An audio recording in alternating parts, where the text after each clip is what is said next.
Ndashimira umuntu wese ufata umwanya we agafata akanya iminota 10, 20, 30 se ugafata umwanya wawe ukareba video yose, icyigisho cyose ukakirangiza biba byiza. Imana rero iguha umugisha, ariko ntangiye ntya ngusuhuza, ndagushuhuje we bitameze neza, ndagira ngo ubwire ko uyu munsi byanze ariko ejo bizemera. Udashoboka urwaye nabyo ndagira ngo nkumenyeshe ko hamwe n'imbabazi z'Imana, Imana ikurambura ikiganza. Birashoboka ko wenda wabuze icyo kurya, wabwiriwe se cyangwa se warayura utariye. Reka nguhumurize nkubwire ngo ni Imana ifite ibiryo, ijya ibyemera ko bikugeraho, yabizemera ko waburara cyangwa wabwirirwa, ariko ntabwo ariko bizahora. Uyu munsi birashoboka ko byakubayeho, ariko mu mateka y'Imana nzi, ni Imana yemera ko bitugeraho ariko ikajya yibuka. Ni Imana yibuka isezerano ryayo. Yesu ashimwe. Birashoboka kandi ko banagusohoye mu nzu, nabyo ijya ibyemera. Reka nkubwire ko bitazaguma gutyo. Ni Imana ishobora guca inzira. Iyi Mana tuvuga, Imana twamenye, Imana twakurikiye, byose irabishoboye. Ishoboye kugushyira mu nzu yawe, ishoboye no kwemera ukabaho igihe kirekire ukodesha. Nta kintu n'iki muri iyi si kijya kinanira Imana. Ni Imana ishoboye. Ariko hari ikintu nagira ngo nkubwire ugomba kumenya kandi ukanasobanukirwa. Nasomye igitabo cya Yobu, igice cyaho cya 34 umurongo waho wa 29, hambwiye amagambo meza. Aravuga ngo iyo itanze amahoro ninde watera amahane, kandi iyo yitwikiriye ninde wabasha kwihishura. Ngo uko yagira benshi niko yagira n'umwe. Reka nkubwire ko atari wowe yakwigirizaho nkana. Ibyo byose mvuze byagiye bikubaho, ntabwo ari urwanga Imana igufitiye, ahubwo ni igihe cy'Imana kitaragera. Umuntu wese agira isaha ye. Uko yakubakira abandi amazu nawe yabigukorera, uko yagaburira abandi nawe yabigukorera. Ariko mwene data Sirasi yararirimbye aravuga ngo ibya Yesu ni ku murongo pe. Nasanze ibintu bya Yesu ari ku murongo. Ashobora kukugaburira abandi bariye, akakugaburira uw'ijana. Urumva icyo gihe cyose kirimo kugira ngo Imana izave kuri rimwe igere ku 100, harimo abantu 99. Abo ikabibagiriye neza. Aho kugira ngo ikugereho rero biba gusaba akantu kamwe gusa kitwa kwihangana. Hanyuma reka suhuza abadiaspora, abantu bari bwota amasimbi, mbabwire ngo Yesu arabakunda. Abari muri Afurika mbabwire ngo Yesu arabakunda. Abo tubana umunsi ku munsi hano mu Rwanda, namwe ndababwiye ngo Imana irabakunda. Ikindi turashimira Imana ikomeje kuturindira ubuzima, ndetse ikanaturindira igihugu n'umutekano wacyo. Turabishimira Imana. Imana ihabwe icyubahiro. Unyemerere dusengane Imana, twumve ijambo ry'Imana, twumve icyo Imana ivuganye natwe. Turagushimiye Mwami Yesu, tugushimiye kugera neza kwawe, tugushimiye ubuntu bwawe, tugushimiye kuri Imana itabeshya. Uri Imana ivuga bikaba, yategeka bigakomera. Ibiri mu isi no mu ijuru byose uba ubizi kandi ubifiteho ububasha. Kubw'iyo mpamvu turasenze kugira ngo Mwuka Wera w'Imana ashyigikire, uturinde imbaraga z'umwijima, turinde imbaraga z'abadayimoni. Ibizakwishyira hejuru byose bikurweho. Dayimoni watuma abantu batumva ijambo ry'Imana, ndamwirukanye ku buzima bw'abantu b'Imana. Uyu mwanya Mwuka Wera anshyigikire, iki kiganiro kigere ku bantu benshi kandi hari icyo wagikoraho. Mu izina rya Yesu, abantu ntibapfe kumva ijambo gusa, ahubwo bahindurwe naryo kandi bumve icyo Umwuka abwira amatorero. Urakoze ku bwa Yesu Kristo Umwami wacu. Amen. Yego, mbahaye ikaze mu ijambo ry'Imana rero.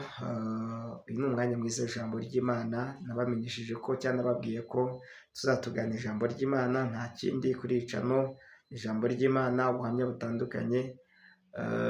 Imana iduhana umugisha. Mbahaye ikaze dusome ijambo ry'Imana dusanga mu gitabo cya Nehemiya, igice cya 4 umurongo waho wa 7 turagera 12. Twumve icyo Imana ivuganye natwe.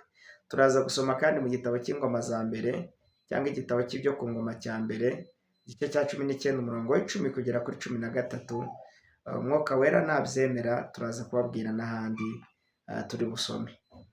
Kandi ndabizi neza ko abantu uretse ko ubunebwe bagera bwo gusoma Bibiliya, umuntu akaza agasoma akarongo kamwe, ariko ubundi uba ukwiye gusoma Bibiliya. Mujye mugabanya ubunebwe rwose. Na speech umuntu ayivuga isaha cyangwa amasaha 2, ariko Bibiliya ugasanga umuntu araje yasomeye akajambo kamwe nkaho Bibiliya yose yarangiye. Njyewe rero mba numva mu mutima wanjye naguha ireme ry'ijambo ry'Imana, nkaguha umutsima wuzuye kandi umutsima ukaraze neza. Gukaraga ni ikigusonga umutsima, bivuga ngo ibintu biteketse neza byahiye. Ntabwo ijambo ry'Imana nyine ryuzuye ku buryo wumva koko ijambo nawe uririye. Nyemerera dusangire ijambo ry'Imana. Igitabo cya Nehemiya igice cyaho cya 4 duhere ku murongo wa 7 nk'uko twari tubimaze kubibabwira mu kanya. Dutangire dusome. Bibiliya iravuze ngo bubaka bitegura kurwana, bubaka bitegura kurwana. Kuri iki gice cya 4 duhere ku murongo wa 7 aravuze ngo icyo nicyo cyatumye shyira abantu inyuma y'inkike mu gikombe no ku mpinga, nkabashyira hamwe n'ab'imiryango yabo bitwaje inkota n'amacumu n'imiheto. Nitegereje ndahaguruka mbwira abantu b'imfura n'abatware n'abandi bantu bose nti ntimubatinye, mwibuke Uwiteka umwami ukomeye uteye ubwoba, murwanire bene banyu, abahungu n'abakobwa banyu n'abagore banyu n'ingo zanyu. Nuko abanzi bacu bumvise ko byamenyekanye muri twe kandi yuko Imana yahinduye ubusa imigambi yabo, maze twese dusubira ku nkike, umuntu wese asubira ku murimo we. 10. Uhereye ubwo abagaragu banjye bamwe bakomezaga gukora uwo murimo, abandi bakenda amacumu n'ingabo n'imiheto n'amafurebo y'ibyuma, kandi abatware bari inyuma y'ab'umuryango wa Yuda babavuna. Abubakaga inkike n'abakoreraga umuntu wese yakoreshaga ukuboko kwe, ukundi gufashe intwaro y'intambara. N'abubatsi umuntu wese yubakaga afite inkota ye mu rukenyerero, akubaka ameze atyo. N'uwavuzaga ikondera yabaga ari iruhande rwanjye, Imana ishimwe. Haleluya. N'uwavuzaga ikondera yabaga ari iruhande rwanjye, ariko nawe afite inkota. Munyemerere dusome igitabo cya mbere cy'ibyo ku ngoma. Amen. Igice cyaho cya 19 umurongo waho w'10 tugere kuri 13 twumva icyo Imana ivuze. Bibiliya iravuze ngo Yowabu abonye ko urugamba rumuremereye imbere y'inyuma, atoranya abagabo mu ntore zatoranijwe mu Bisirayeli zose, abarema urugamba bahangana n'Abasiriya. Abandi bantu basigaye abaha murumuna we Abishayi, nabo birema urugamba bahangana n'Abamoni. Yowabu abwira Abishayi ati Abasiriya nibamanuka bandushije amaboko uze kumvuna, kandi nawe Abamoni nibaramuka bakurushije amaboko nanjye nzakuvuna. Komera turwane kigabo ku bwoko bwacu n'imidugudu y'Imana yacu, kandi Uwiteka abigenza uko ashaka. Amen. Komera turwane kigabo, turwanire bene wacu bari kurimbuka, turwanire bene wacu bari mu busambanyi, turwanire bene wacu bari mu nzoga, turwanire bene wacu bari gusenya ingo.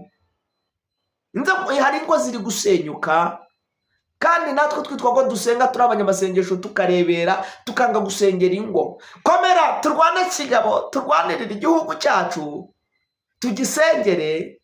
Komera turwane kigabo, turwanirire itorero. Komera turwane kigabo, turwanirire abo dukorana mu kazi, turwanire bene wacu. Ariko kandi muri uko kurwana turwanire bene wacu, Uwiteka azabigenza uko ashaka. Kurwana ni ukwacu, ariko kunesha ni uko Uwiteka. Yesu ashimwe.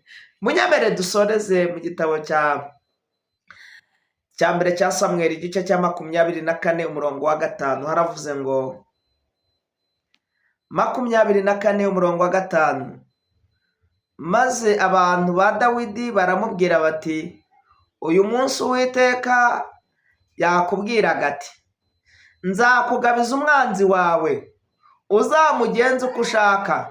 Dawidi arahaguruka agesa ku kinyita cy'umwambaro wa Sawuli bucece. Imana ishimwe.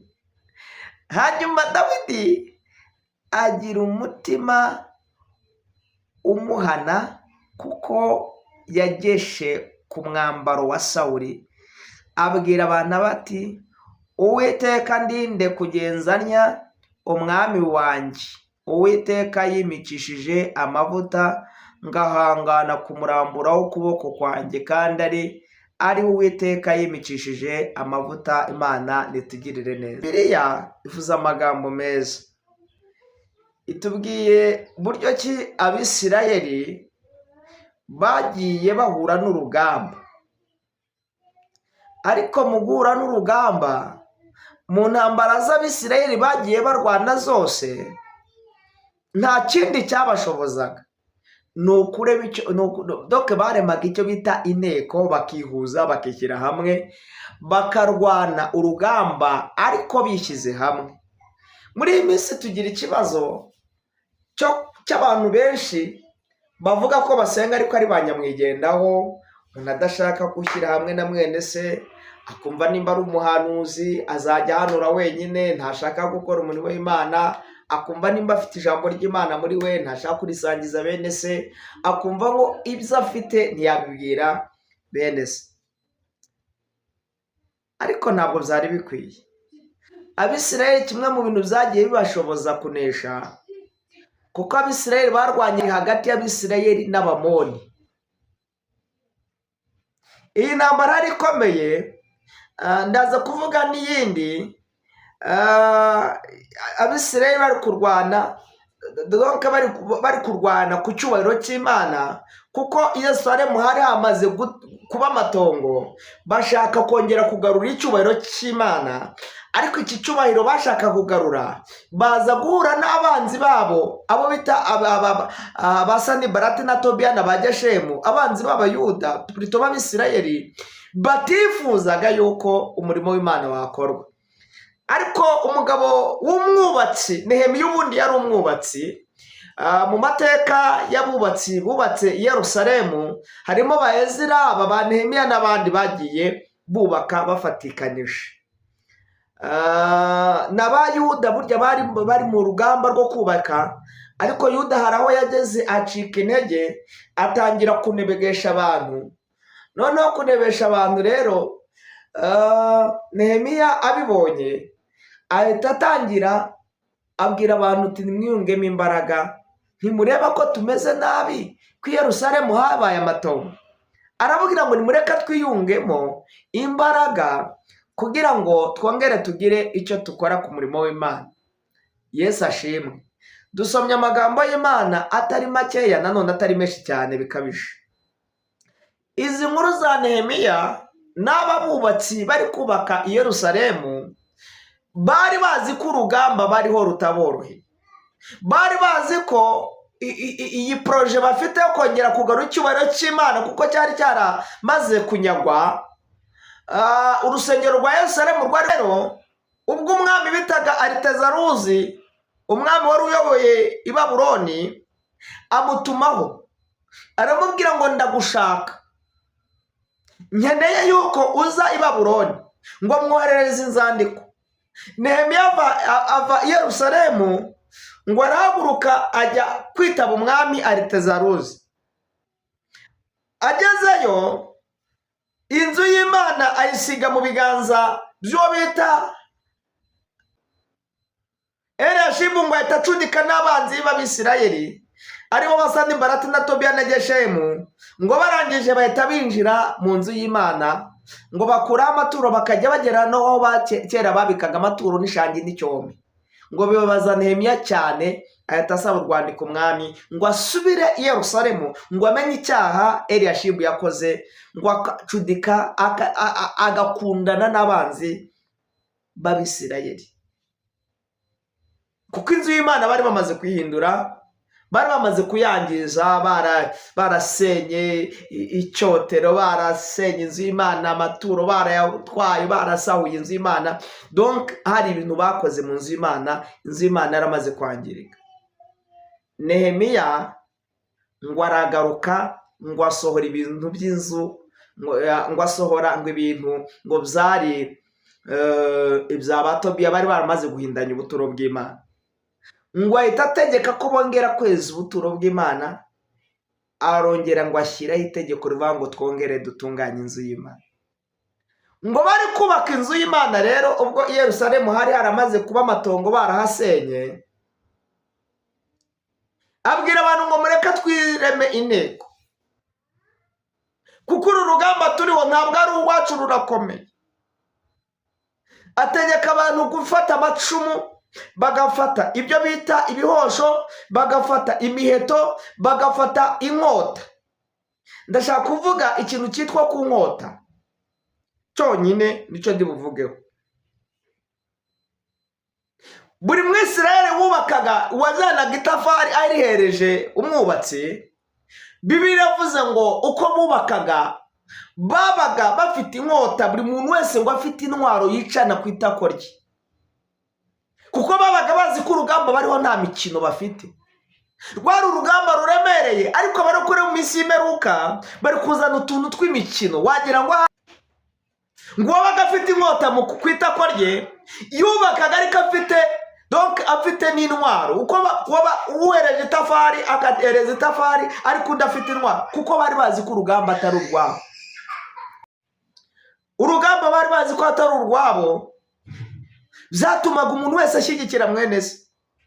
Mwene se yakubwira ati mpereza itafari, ukarimuhereza. Yakubwira ati dufatikanye kuririmba indirimbo yo mu gitabo, umukaririmba. Ariko muri iyi minsi wagira ngo abantu bafite ikintu bita competition, bari mu marushanwa, ariko ntabwo byari bikwiye. Nehemiya abwira bene barabwira ati rero umuntu wese nafata inkota, hanyuma tukore ikintu cyiza, turwanire bene bacu. Umuntu wese arwanire mwene se, murwanire ubwoko bwanyu, abahungu banyu, abagore banyu n'abana banyu, mureka turwane kigabo. Yesu ashimwe. Ni igihe tugomba gushyira hamwe tukarwanira itorero ry'Imana. Intego y'iri jambo muri make, kugira ngo twihute ntaza gutinda, iravuze ngo Imana igutize inkota urwanire bene wanyu. Imana ni igutiza inkota urwanire itorero, urwanire bene wanyu, urwanire abavandimwe, urwanire n'abanyagihugu, urwanire igihugu cyawe mu buryo bw'itorero cyangwa mu buryo bw'ijambo ry'Imana. Ubundi inkota ni iki? Imana ni igutiza inkota. Yesu ashimwe. Imana igutiza icyo bita inkota. Inkota ari ryo jambo ry'Imana. Ubundi inkota isobanura ijambo. Mutware inkota ari ryo jambo ry'Imana. Iri jambo turirwanisha kuzageza umwuka wacu avuyemo.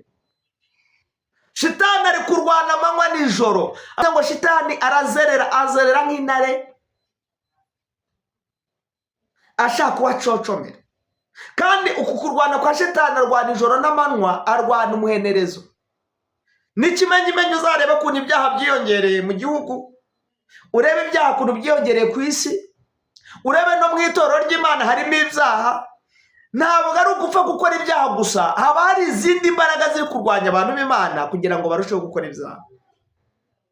Rero kuko shitani akabije umurego wo guteza abantu gukora ibyaha, natwe nimureke twiyungemo imbaraga turwanire bene wacu abo bafite intege nkeya, tubasengere, twinginge Imana ibagarure, ibaha imbaraga zo kurwana no kunesha. Yesu ashimwe.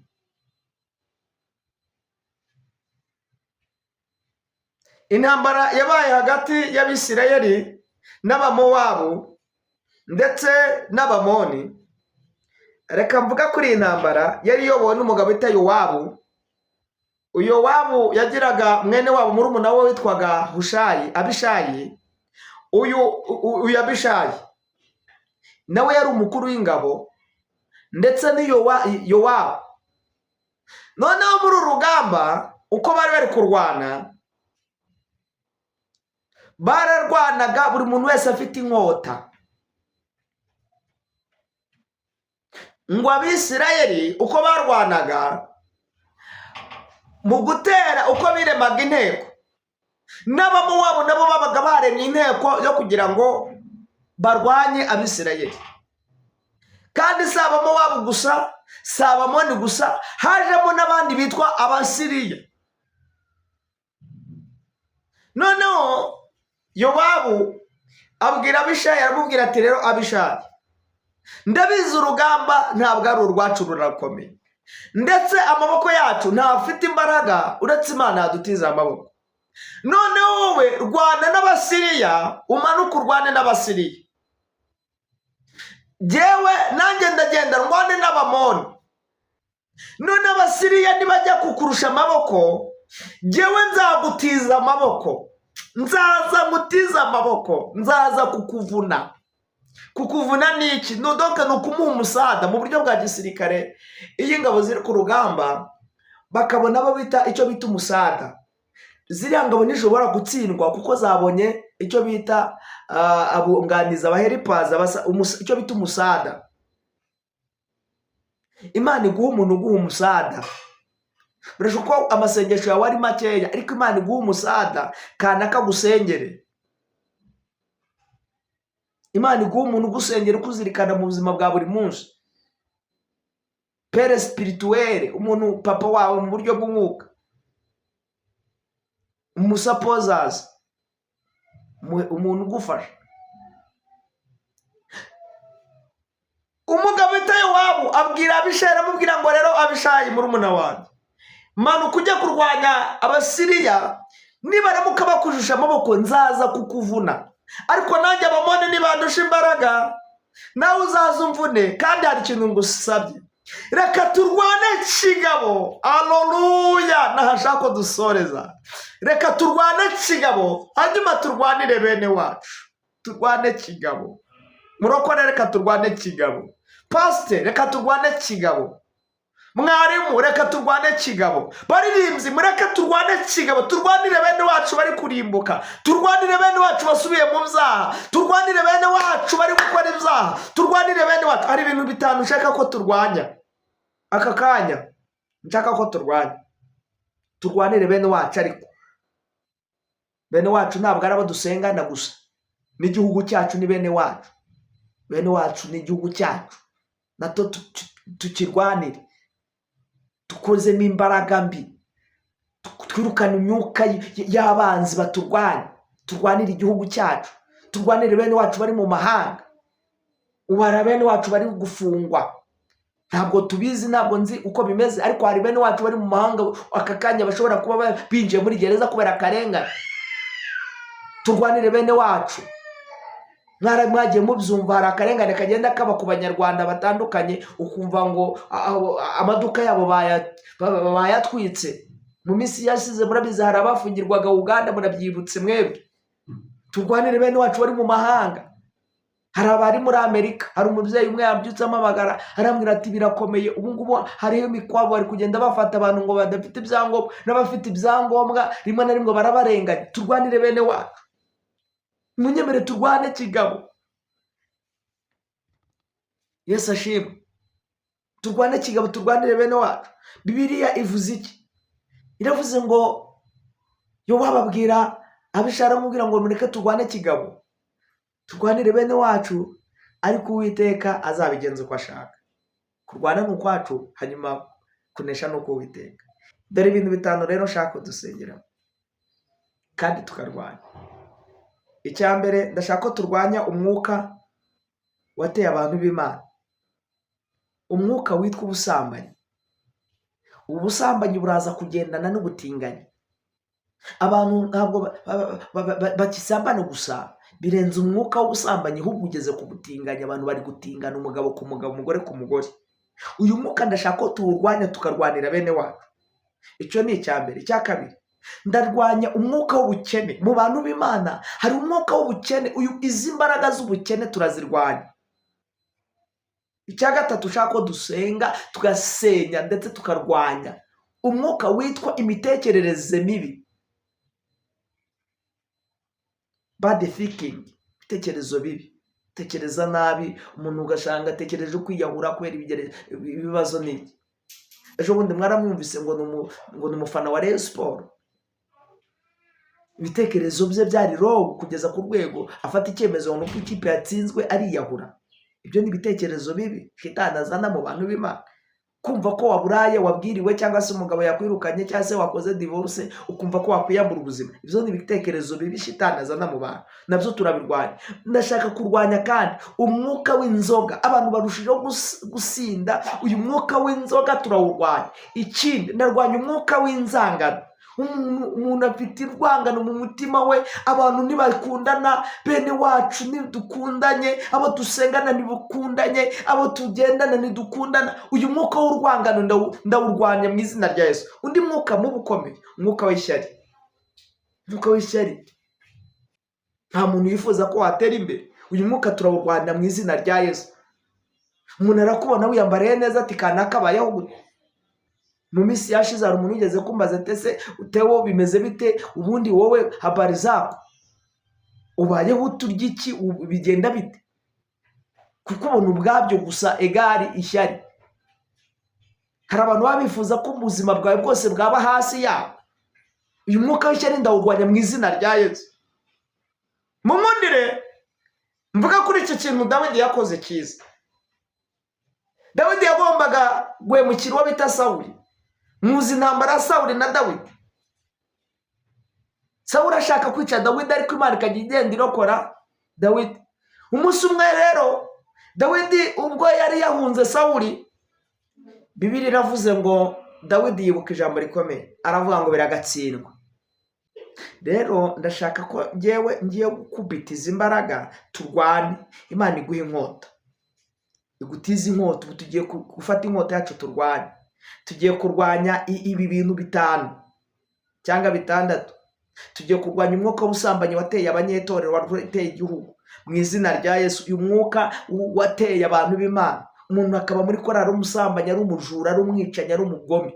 Uyu mwuka ndawurwanyije mu izina rya Yesu. Ndarasa uyu mwuka w'ubutinganyi, umugabo ku mugabo, umugore ku mugore. Uyu mwuka ndawurwanije mu izina rya Yesu. Nimba ushyigikiye vuga ngo amen. Turwanije izi mbaraga zinjiye igihugu, zinjiye itorero. Uyu mwuka w'ubutinganyi ndawurwanije mu izina rya Yesu. Nta mugabo ku mugabo, nta mugore ku mugore. Ibi bintu mvuze umamagaye nabisubiramo.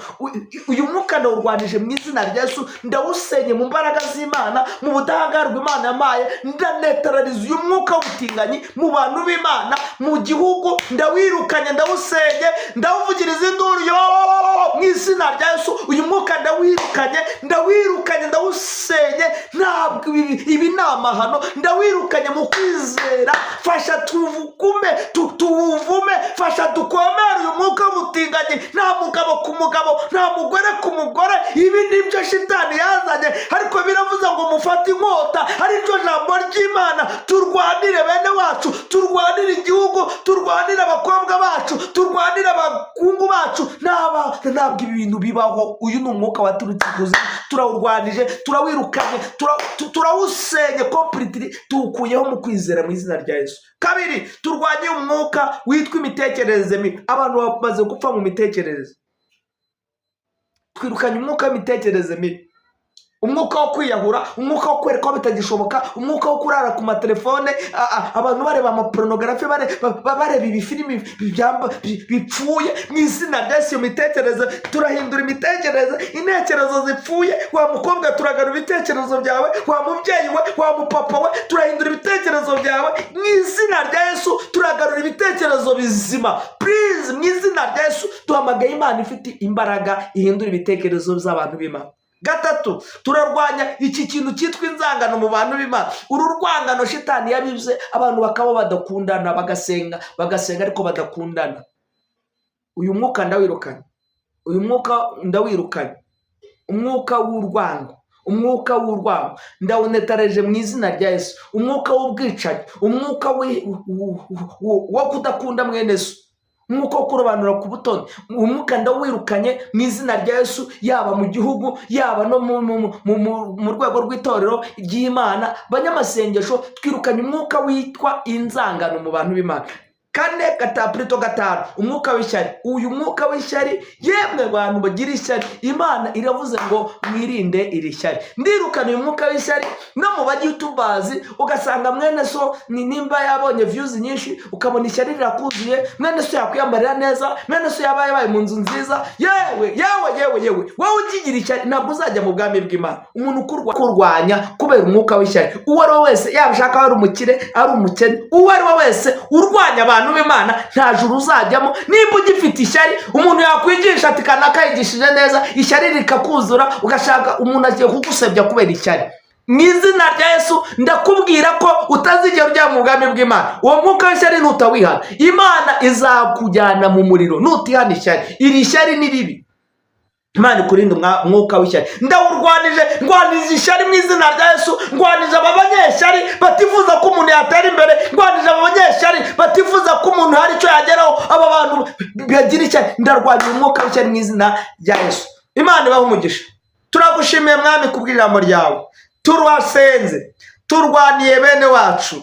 Haleluya. Nehemiya abwira bene wabo, arabwira ngo nimureke twiyongeremo imbaraga. Umuntu wese afite inkota, iyi nkota ndayisabye. Umuntu wese wasengaga afite intege nkeya, mwatuye inkota niryo jambo ryawe. Reka iri jambo rihige. Ijambo ryawe ni umuhigi ugenda ukavumbura, kandi uyu muhigi ariryo jambo ryawe. Iyo yavumbuye aratsinda akanesha. Mu izina rya Yesu, abaneshwaga n'ibyaha batuye ijambo ry'Imana, abajyaga bagerageza batuye ijambo ry'Imana, reka batsinde, baba batsinzi. Natuye ubutsinzi ku bantu b'Imana mu izina rya Yesu. Natuye ubutsinzi ku gihugu, natuye ubutsinzi mu banyetorero. Narivuze ngo ubutsinzi bw'Imana bube kubera. Izo zose mbisenze ninzize mu izina rya Yesu, amen.